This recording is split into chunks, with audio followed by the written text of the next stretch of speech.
Hello. I hope you enjoyed the Super Bowl yesterday. And if you're Kansas City fans, congratulations. If you were Eagles fans, well, I'm sorry. And I don't think it was a penalty at the end. But, anyways, regardless, if you're neither Cowboys fans or somebody like me, a Packers fan, we got a good game out of it. Anyways, so I hope you enjoyed your Super Bowl. And, anyways, I hope that you had a test free weekend.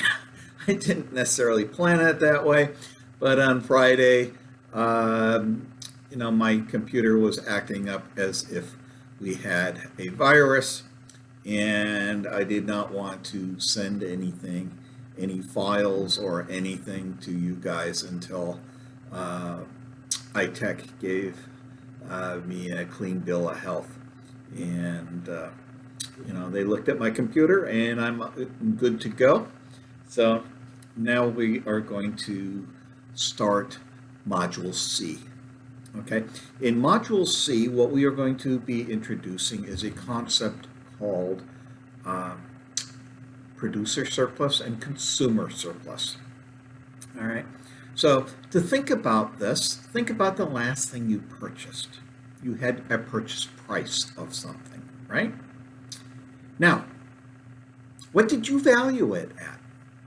Now, if you bought the product, you clearly valued it at more than you paid for it. Because if you didn't value it at more than you paid for it, you wouldn't have bought it, right? So one of the things that we will absolutely say is whenever we see transactions, the person who buys the product is getting some benefit from it. Okay? They value it more than the price. That difference is what we call that person's consumer surplus.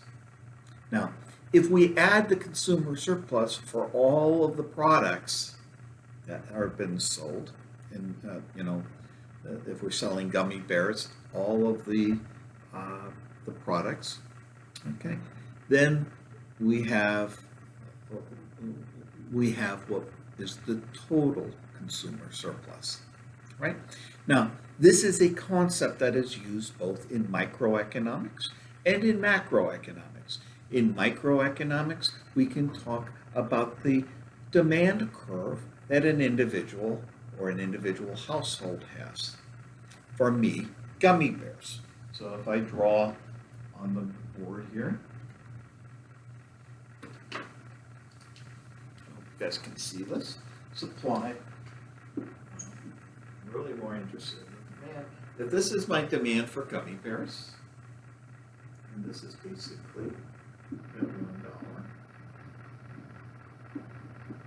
I will buy 2 bags of gummy bears. Right? If my first bag of gummy bears, I would have been willing to pay $1.75. So I have 75 cents worth of consumer surplus on the first bag. The second one, I'm willing to buy at $1 because I'm at the dollar store. And the value for me is $1. Why is it worth less? Because that first bag is really enjoyable and I can have almost all of it without getting a stomachache. When I buy the second one, I will eat it knowing full well that I'm going to get a stomachache afterwards. But I can't help myself. So, when the price is $1, I'll buy 2 bags. And what is my consumer surplus? It's 75 cents on the first one. 0 on the other. If the price were at $1.25, I would only buy the first product, and this would be my consumer surplus. I'd be willing to pay $1.75. I actually paid $1.25, so I've got 50 cents worth of happiness. Right? So we've got this concept, okay, called surplus. Consumer surplus, and on the other side, producer surplus. Okay? Total surplus is the total amount of happiness that got created by the market, people buying and selling a product.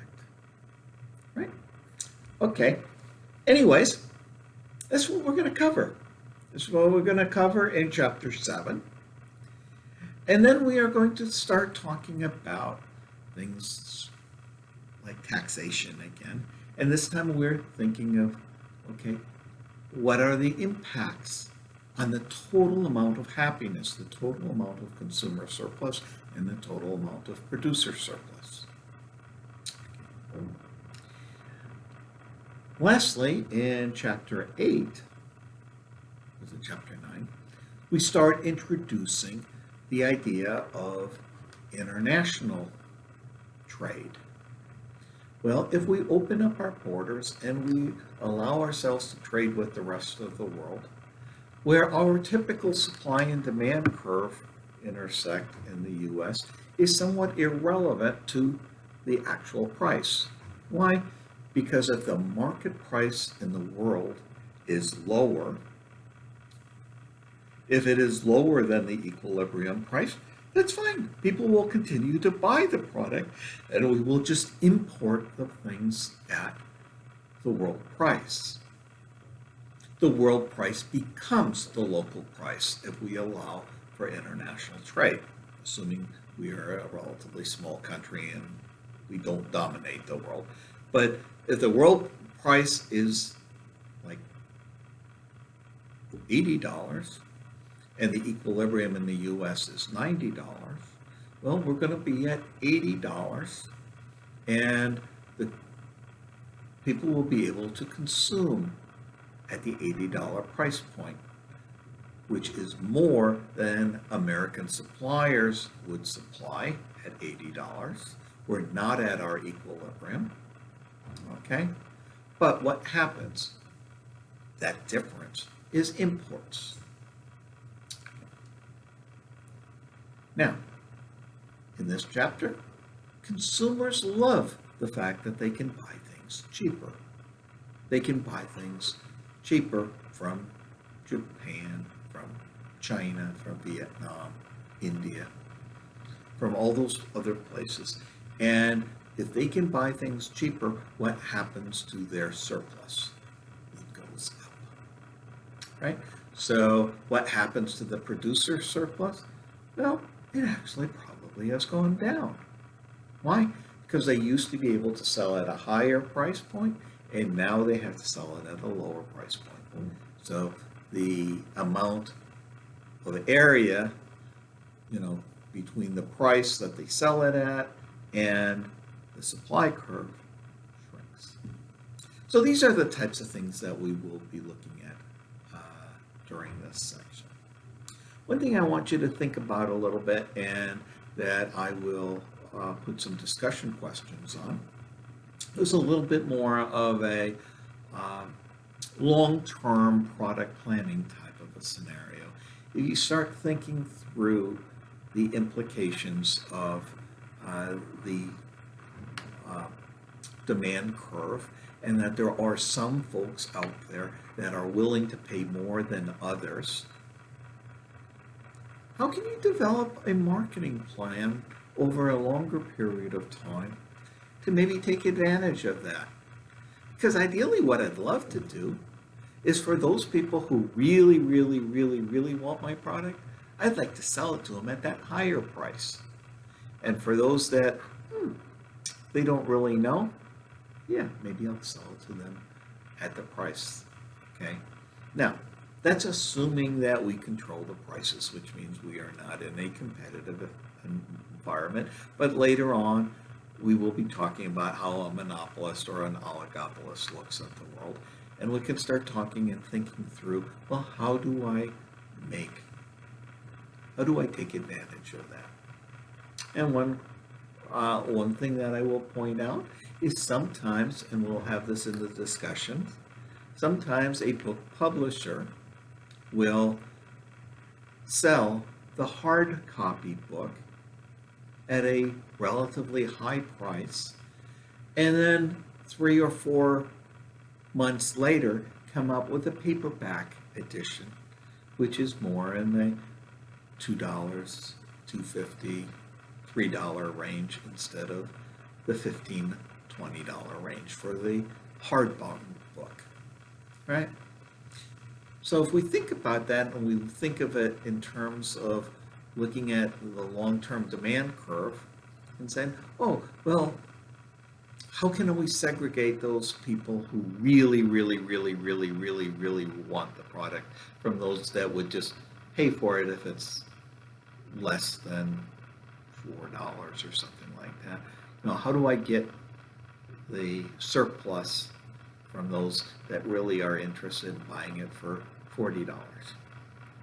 Well, this is a way that maybe a publisher may go about selling their good. Anyways, we'll talk about that in our discussions this time. I hope you enjoy this module, okay, and see how the concepts of consumer surplus and producer surplus can be used to figure out the impact that tax policy has and international trade policy has based on the happiness that is added or subtracted from the consumers. Enjoy this section, and we'll see you, and we'll wrap it back up in a couple weeks when we close this off. Bye-bye.